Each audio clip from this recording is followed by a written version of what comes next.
Welcome to Hood Champion Boxing and Sports. In boxing, you find a way to win or you find a way to lose.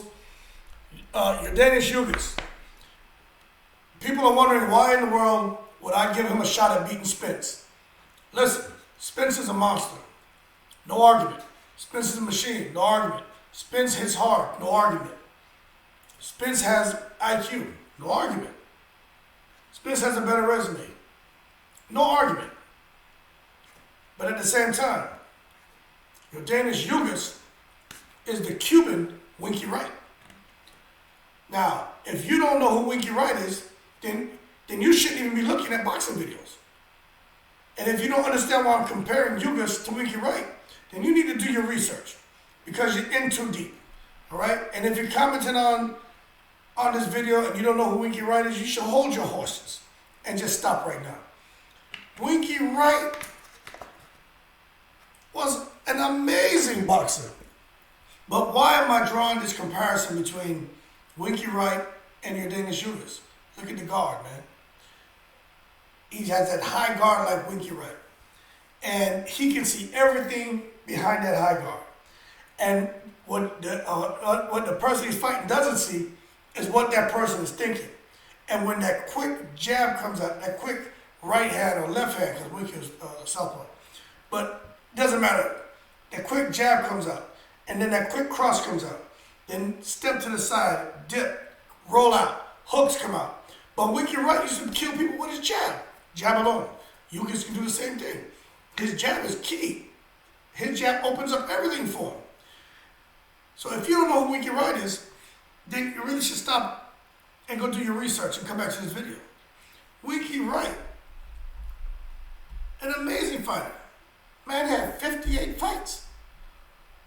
51 wins, 6 losses. Now, let's talk about those losses. Peter Quillen was coming up. That's the last person he fought. When Peter Quillen was out there knocking everybody out. And he was able to defeat Winky Wright by unanimous decision. But Winky Wright was on towards the end of his career. And it is what it is. Paul Williams was a monster. Unfortunately, we all know he got into the accident. And he's paralyzed from the waist down. But Paul Williams was a monster too. Just the work rate alone, it's hard to escape the Paul Williams web. Bernard Hopkins, Bernard Hopkins, man, is an amazing fighter, dirty as well. But Bernard was just too big for Winky. Winky went up and was fighting out of his natural weight. And he shouldn't have been there. But he accepted the challenge, and unfortunately he didn't win. Winky Wright and Ike Corte lost that fight, but Ike Corte was another guy. The jab, high guard and jab. That's another one. We can actually draw comparisons to all three of them. But Ugas and Winky Wright is the jab, and his jab alone got him to win that fight against Corte. He had a draw with Jermaine Taylor. He beat Felix Trinidad, okay? And Felix Trinidad and Earl Spence have similar styles. So what I'm getting at is the people that Winky Wright fought with that style that he has, and which is very similar to Ugas, he's defeated guys convincingly who had a style similar to Spence. And that's why you got to give Ugas a chance, because stylistically, this may not be a good matchup for Earl Spence. I'm not talking about the fact that he was in an accident. I'm not talking about the damage to his eye. I'm talking about stylistically. Even if none of that happened, Earl Spence would be in for a long night. And he could lose.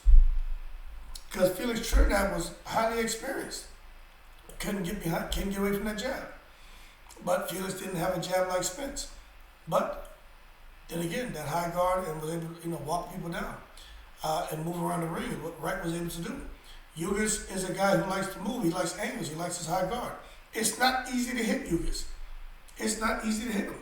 And that's why I think it's gonna be interesting to see how he's able to use that high guard, not only for defense, but to create the offense against a guy like Spence who can throw 100 punches around.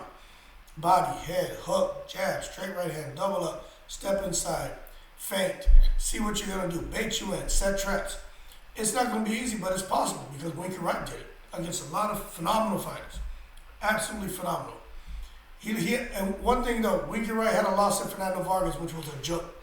He embarrassed Vargas, but he got robbed in that fight. But Winky Wright came back and embarrassed Shane Mosley. So we're talking about speed. He beat a bunch of people, man. And the record alone speaks for himself. But Winky is one of those guys who is probably, when we talk about him, is probably going to be better known for the fights he didn't get. It wasn't his fault. People didn't want to fight Winky Wright. Just like people don't want to fight Andre. People don't want to fight Luis Ortiz. People, well, I don't know about people, but Charlo's not fighting, Jamal Charlo's not fighting the people he should be fighting. And they're going to end up in a situation like Winky Wright. Highly respected. Everybody knows Winky Wright can fight. But there's some fights that didn't get made, and it's not his fault. And to this day, he wishes those fights could have been made. And I don't know if there's anything Wright could have done to get those fights. But what we're seeing happening here with Ugas is he's getting those fights. Ugas is very fortunate. He took some losses early in his career. And he was able to bounce back and look at the position he's in now. Able to fight for unified, able to fight and unify the belt, 3 of the belts in the welterweight division. So when you look at Wright, and you look at Ugas, and you look at those high guards, and you look at Winky Wright's record, speaks for itself. Those 58 fights, 51 wins, and his 6 losses. One of those for sure was BS. Maybe another 2 was kind of, questionable. But let's just say it is what it is. That high guard and that style alone was highly effective and was able to help Winky Wright earn 51 wins and with only 6 losses. Just that jab. And if Yordenis Ugas can continue to do what he does so great by using that high guard as a good defense, but creating offense with it, going into the fight with Spence, I'm just not going to see it any different than it has been for him. And I don't mean by him winning. What I mean is, but for it to all of a sudden not be effective. His style is effective, and if Winky Wright was able to pull off a couple big wins with that against big name opponents, why can't Ugas? That's all I'm saying.